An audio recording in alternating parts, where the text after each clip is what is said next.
everybody. This is Ryan McClanahan with HistoryThroughCards.com. I hope you're all doing very well today. It's been a while since I've done a video. In fact, I just got back from the National, and prior to that, I was trying to upload two videos, and my computer crashed, and I lost them both. Boo from me, I guess, and you two guys, those who follow me. I do have those the remnants of those videos, so I am going to pick up where I left off in other videos, I guess. And then I'm also gonna kind of give you guys my thoughts on the National itself and what I did see and a few of my pickups. And I met a lot of great people there. I truly did. And I'm gonna kind of go over maybe some stories of that too. Um, in today's video, I wanted to tell you guys about this particular card that I did grab at the National. Um, this is a 1912 T207 Zack Wheat, and I have been looking for this particular card since I was a teenager. In fact, the T207 set is one of my favorite all-time sets. I really think that it definitely fits the era in which it was issued in, and um, it kind of goes with 1912.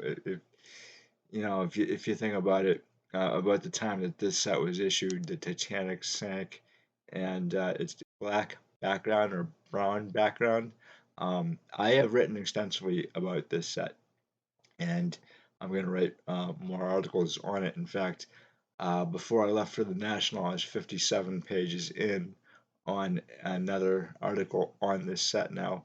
Um, the first article, I think, was over 40 pages, and there's just so much to this set and the players in it that I decided actually to write a book on the big three tobacco sets, 1909 T206, 1911 T205, and the 1912 T207. It is this set right here that is probably the least researched of all of them, followed by the T205. The T206 is probably the most researched set in the entire pre-war hobby, I guess, followed by maybe the 1952 top set and then the 1933 Gaudi set. And a lot of collectors and hobbyists will say the big three sets that define the 20th century are the T206, the 1933 Gaudi, and the 1952 tops. And they're not incorrect. They're right. Those sets are really historic. I am going to say that the 1912 T207 set is a historic set as well, and it has, I guess, a lot to say about the era in which it was issued, and there's a lot of surprises in this set. For me personally, I always really loved the set, and for different reasons. Obviously, I'm a historian of sports and what's going on in America at any given time, which I think mirrors baseball, or baseball mirrors American history or America at any given time. So um, this set definitely does that, and especially in business. The more I look into this set, the more I think that it's not really giving up a lot of its mystery surrounding it, and some of the players are really kind of unique to it. The one guy that isn't unique to the set is Zack Wheat here, and when I was a kid, I'll tell you really quickly about this particular card and the T207. When I was growing up, I had first encountered a Irving Lewis reprint, and I wondered, like, who the heck is this guy? Irving Lewis? He's worth how much? And I think at the time, when I was growing up, they said it was like a $1,200 card. And I know that's that's really short money today for that particular card. In fact, I did see it at the National. I saw one copy, and the guy wanted $2,700. He was offering me 25, and it was in a good condition. And I would have picked it up in a New York minute. However, if I was a married man or I had a nice lady on my arm, she might not be so nice if she found out how much I paid for that card. Shotguns would be blasting and I'd be running out of the house. So I did not pick that card up. However, um, I did pick up this card, and I was actually really surprised I saw it there because um, this is a card I've seen maybe 2 or 3 times in my entire collecting life, I guess. Uh, and I always wanted to find out more about the players in this set, and this card in particular really kind of caught my eye, as did the Max Carey and the Joe Tinker. And someday I hope to add those as well. Now, when I was milling around, I stumbled across a dealer, an older gentleman who had a ton of T207s and T206s, and some really rare backs. And I was talking to him for a while, and they were in his collection since the 1970s. And he was getting older now and on an age, and he's been deciding to sell his collection. And so I saw some really rare cards. I would actually say that at least 50 cards in this particular set are short print, and there's reasons for every single player to be short print in that set, and then there are reasons that really don't really make any sense, at least not yet.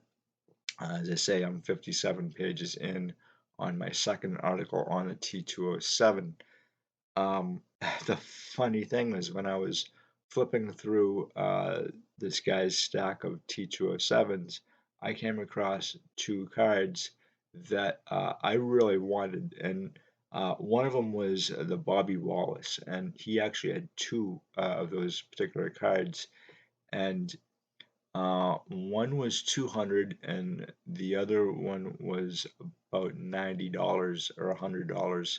And the one that was $200, the bottom border was completely missing, while the other card was not as clean on the front. It had a few issues with it, and it's a little bit of creasing, but it did have all of its borders. The thing that I really liked about the one that was $90 compared to the 200 was that it showed character. And I was kind of wondering, where was this card prior to that? What did it see during its lifetime, I guess, if you will. I'm sure it has a story there, which I think a lot of cards do. And I've actually been known to collect certain cards that are not in good condition by any stretch of the imagination. In fact, there was a 1934 Johnny Allen card from the Gaudi company that I picked up as a teenager. Actually, I think my cousin actually bought it for me for like $3 at a flea market, and it's got a huge chunk uh, missing from the top. And I've actually shown that to you guys in one of my articles on the 1934 Gaudi set, and that card definitely is not going to be an award winner at any point in its, um, I guess, time on this earth. I guess, but it there's definitely something about the card that I think is really neat. And the same thing is true with the Bobby Wallace. Now, I had actually considered the low grade Bobby Wallace over the other card just on eye appeal alone. and there's something to be said, I think, about some certain low grade cards that you can do that, and it really kind of doesn't matter what they're worth. Um, I I don't know if that's the case with like obviously modern cards, or cards from like the 1960s or 50s. It could be the case. Not all cards have to be in near mint condition for you to enjoy them. Obviously, even cards in like good condition can have a place in your collection. And as I always tell you guys, um, that some cards are just so rare that you're going to have to pick them up in any condition that you find them in, and then hopefully you can add or upgrade later on if it turns out that there is another card that's either affordable or whatever the case may be. Sometimes these cards are not that affordable, or that they're just again um, they're not frequently found. Like I said about the Zack Wheat, that card I've only seen maybe two or three times in all my years of card collecting. And so when I was looking through that stack, I did come across this Wheat, and I was talking to the dealer, and he was really trying to give push me on to the Bobby Wallace, which I did want, but I also wanted the wheat, and I wanted it really bad too.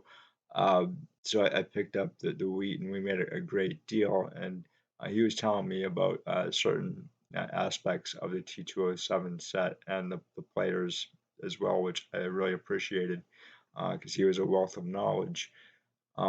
So today, what I was thinking of doing is telling you a little bit more about Zack Wheat as a ball player, and I found two really interesting articles too that I'm going to read as well. So, just going on my notes, if you guys are not terribly familiar with Zach Buckwheat, yeah, that is actually his nickname, Buckwheat. So, he was born in May 23rd, 1888, and he passed away on March 11th, 1972. Um, when he passed away, he passed on from a heart attack, and burial or funeral for him was still pending, I guess. However, uh, he did make the Hall of Fame in 1959 is unanimous, and he made his debut in Major League Baseball on September 11th, 1909, with the Brooklyn Superbas versus the Cleveland. I think it was the Cleveland Blues at that time, or the Cleveland. No, it's the Cleveland Naps. I'm sorry about that. In any event, he had a really good batting eye, a really great batting eye, and he only struck out 572 times in 2,410 games during a 19-year career, and that's really impressive. There are ball players obviously who have struck out less than that. I think maybe Nellie Fox of the White Sox, and obviously Joe Sewell of the Cleveland Indians, who only struck out 114 times in 12 years. And sometimes Joe would strike out maybe three or four times a year, and you can look up his stats. Uh, I highly recommend you guys do that. And he'll be another ball player that I talk about at some point down the road because Sewell is just an amazing ball player. Anyway, uh, so Zach Wheat, his lifetime batting average was 317, and he had highs of 335 in 1918, in which he also had the batting title that year. And he also led the league twice with 375 batting average in 1922 and 1923, and then 359 in 1925. Now, he wasn't known as a power hitter, obviously, because he played the majority of his career in the dead ball era. So he had 132 home runs, and he had 1,289 runs and 1,248 RBI. and it's actually a thought that if he had spent the majority of his career in the live ball era, that his stats would have been even better and more impressive, which I already think they're actually they're pretty impressive to begin with. He has three MVP nods in 1914, 1924, and 1925, and he came in third in 1924. He also was in two World Series, which he lost, but that was 1916 versus the Red Sox and 1920 versus the Indians. And his fielding percentage lifetime was 966. And at the time, the league fielding average was 962. So he was an above average fielder, and that kind of set him apart from everybody else. In fact, um, and when you go through the articles, it's kind of tell you a little bit more about this stuff and just how well respected he was as a ball player. Um, he spent 1927 with the Philadelphia Athletics, and it was his last year in the majors. And he was traded on January 12th, 1927. He was let go by the Brooklyn Robins, as they were called. The Dodgers actually didn't officially pick up their nickname until 1932. So they were actually called everything under the sun, from the Super Bowls, which uh, I'm still trying to figure that one out, to the Trolley Dodgers, to the Dodgers, the Robins, which were basically a nickname of Wilbert Robinson, the manager of the team. And so when he went to the Philadelphia Athletics, this team in 1927 was absolutely stacked. And I'm going to tell you a few of the players who were on this particular team. So you had Mickey Cochran, Jimmy Dykes, Al Simmons, an incredible ball player. You have Ty Cobb, and I'll get into why Ty Cobb is actually on this team. In 1926, he got into a let's just say he got into some serious trouble with Ban Johnson and Tris Speaker as well, and Smokey Joe Wood. That went back to 1920. Anyway, you had Eddie Collins, Jimmy Fox, and then by that time Jimmy Fox had actually been playing for about 2 years or so, so he was quite fresh. And then you had Walter French, and if you're not familiar with Walter French, he's actually on the 1925 Pottsville Maroons football team. And they won the championship in 1925 against the Chicago Cardinals, and uh, there was a couple of snafus, and the league basically gave the championship to the Chicago Cardinals instead. So uh, it was a really amazing team, and they went 91-63, and with one tie, second in the American League behind the New York Yankees. But the thing is, like, no other team in the American League was gonna beat the New York Yankees in 1927. They were just that good. Anyway, uh, uh, in terms of how Zack Wheat was as a ball player and as a person. Uh, Nearly everybody said he was a very mild mannered guy who was never ejected from a game except for once, and that was well, actually, that's not even true. So he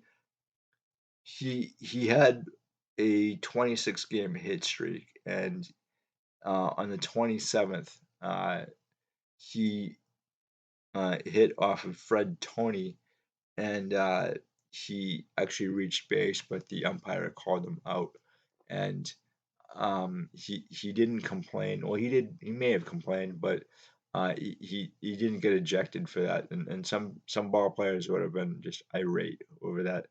And anyway, he went on to an 11-game hit streak after that, and so he figured that had that not occurred, that he would have had about 38 hits altogether, and that would have actually stood the test of time in the National League for a very long time. And it wasn't until Tommy Holmes, who hit 37, I believe that was like 1945. From 1915 to 1919, Zack Wheat was on the same team as his brother Mac, who was 5 years younger. And they're not the first brother combination, nor the last. I can think of a few others. The Bentley boys in hockey, and then you have the DiMaggio brothers in the 1940s, although that was a little bit different because those guys didn't play on the same team. Although Dom DiMaggio always did kind of play in his brother's footsteps, which I think kind of hurt his chances to get in the Hall of Fame, unfortunately. I do believe that Dom should be in the Hall of Fame, and I'll talk more about him in a future video. And then you have the Wayner brothers from the 1920s and 1930s Pirates, and I think those two guys could have been a great case to be made that Lloyd Wayner's career was kind of also in the shadow of his uh, brother Paul. And Paul does have a legitimate Hall of Fame case and Hall of Fame numbers. And Lloyd, while he was a great player and he is in the Hall of Fame, a lot of people kind of think that maybe he shouldn't be there. I'm kind of in the category of that he is very good in the beginning, and then you see both of these ball players kind of teeter out by the late 1930s and especially the 1940s. They were just bouncing around from team to team to team.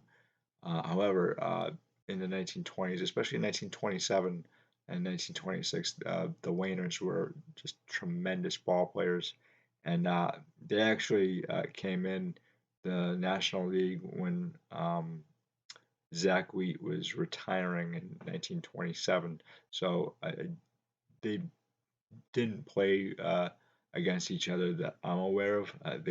They could have, um, but probably not in too many games. As I said before, this card, and I'll show you guys a better picture of this because, as you know, my camera does not like picking up vintage cards at all. This is kind of a dream card for me. It is a bucket list card, and everybody's bucket list is different and for all sorts of reasons, and it doesn't have to be a monster card. For me, this is actually a monster card, although it's not worth thousands of dollars. There is a little bit of damage on the back, and I can show you what that looks like. However, as I always say to you guys, sometimes you have to pick up the card when you can because you may never see it again. And I never know if I'm going to see this card again ever. Um, it still presents very nice, and it really kind of represents the era in which it was issued, as I think all cards really do, except maybe not the cards of the last 20 years or so. I really have a hard time distinguishing a lot of cards today, and it's kind of like cards of the 1940s or 50s or 30s, right? So if you see a car from like 1957, like like a Corvette or a Chevy from like 57, you definitely know what year that was. For the last 20 years, card designs sports car, I'm sorry, sports card designs really haven't distinguished themselves year by year. So I have a very hard time trying to figure out these new modern cards. When I was at the National, I did see uh, quite a bit of modern, but I think for the overwhelming majority were vintage, and it was a great place to pick up stuff that you might not have ever seen before. This is from the commercial appeal Memphis, Tennessee, January 20th, 1926. Zack Wheat keeps rambling after 16 years of baseball. Brooklyn outfielder seems endowed with perpetuity. His lifetime batting average of .325, one of the most popular men in majors by Colin Kane. At a National League meeting at the Waldorf Hotel in New York some 5 years ago, the late President Ebbets of the Brooklyn Club was waylaid in the red carpeted halls of that famous hostelry by two small boys from the town of Trolleys and Churches. They had been waiting 2 hours for the meeting to adjourn. They caught the good Squire of Flatbush as he was about to descend the stairway from the second floor. The hotel corridors had been full of rumors for 2 days about the probable sale or trade of Zack Wheat. The boys hesitated for a moment to accost the magnate, but affection for the diamond idol overcame their diffidence. They blocked the stairway. "Please, Mr. Alberts," exclaimed the older boy, "you're not going to sell Wheat, are you?" "Or trade him either," piped the younger boy. Ebbets was much affected. "Not if I can help it, boys," he replied. They hedged him in closely now. "Don't trade Wheat," they urged. "Why not?" asked Ebbets with a smile. "Oh, because we like him better than anybody." What greater or finer thing than this can any man hope to achieve in any walk of life? To still play the game in such fashion after many years of service. The boys should still love him. Old Zack Wheat, he holds a place all his own in the heart of fandom. Born 37 years ago in Hamilton, Missouri, he first played semi-pro ball on the lots of Enterprise, Kansas at the age of 18. After a year in the Texas League, he went to Mobile in the Southern Association. In the middle of the 1909 season, he was sold to Brooklyn. That was 16 summers ago, when he was just 21, and every season he has played in that same left field for that same ball club. At least 3 new crops of left field bleacher fans have come to lean over that railing to call him in every accent of joy and woe known to mankind. And when he broke in at the time of his glory prime, he batted at a .290 clip those first 3 years of his full bloom. And then, more than a decade later, the indestructible veteran put on the full head of steam and, in his 14th, 15th, and 16th big league years, hit the ball for an average of about .370. This was the real test of lasting greatness. Only immortals can lead the pack after the 15th year. Wheat belongs in that wonder outfield, along with Speaker and Cobb.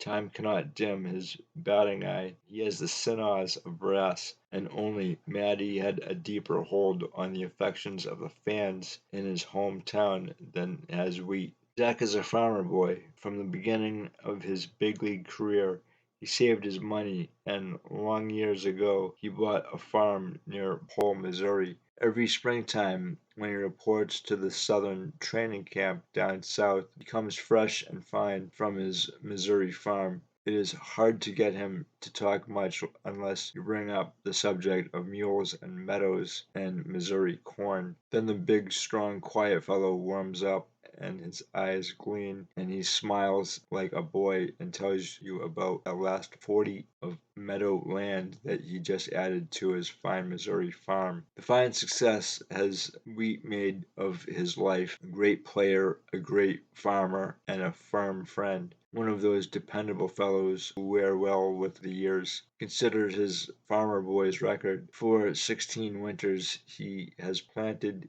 in the February snows to make 2 blades of grass grow in Missouri, where only one grew before, and for 16 summers he has toiled in the left field garden to make 2 friends grow on the Ebbets Field bleachers, where only one grew before. There is not a lover of baseball in the land who is not hoping that ward outfielder Zack Wheat will keep on batting the ball for 300. There is not a lover of baseball in the land who is not hoping that outfielder Zack Wheat will keep on batting the ball in the 300 cycle until his big league years reach full and round score. This is from the Minneapolis Star, May 7th, 1928.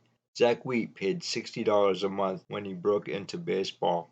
If a Bush League ball player with no professional experience should be offered as little as $60 a month to play baseball, said a young man, would laugh at the offer. However, Zack Wheat, veteran Minneapolis outfielder, didn't laugh at a similar chance when he broke into baseball. That was in 1907. It was with Enterprise, Kansas, playing independent ball, that the veteran slugger broke into the game. He was tickled pink with a salary of $60 a month. He hit so well the first month with the club that the baseball manager decided to pay his room and board for the rest of the season.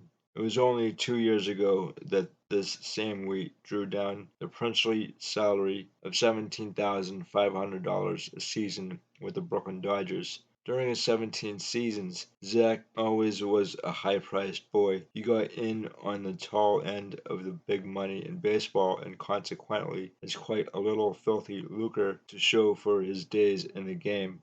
It was in 1908 that Zack Wheat decided to try for a place in organized baseball. He signed with Dale Greer, now Western League president and then manager of the Shreveport, Texas League club. Zach was a first baseman at the time, but it so happened that Chick Yandle of the now famous Black Sox was breaking in at the same time with the same club. Both were such good hitters that manager Greer decided to try Wheat in the outfield. Zach was a hit right off the bat. So was Yandle. In the spring of 1909, Wheat found himself the property of Mobile Southern Association Club, and at the end of the season he was sold to Brooklyn, where he remained for 17 long seasons. He always was one of the National League's best hitters during that long service with the Robins. He got his outright release in 1927 and spent last year with Connie Mack's Athletics. Because Zach isn't playing, the impression probably prevails in Minneapolis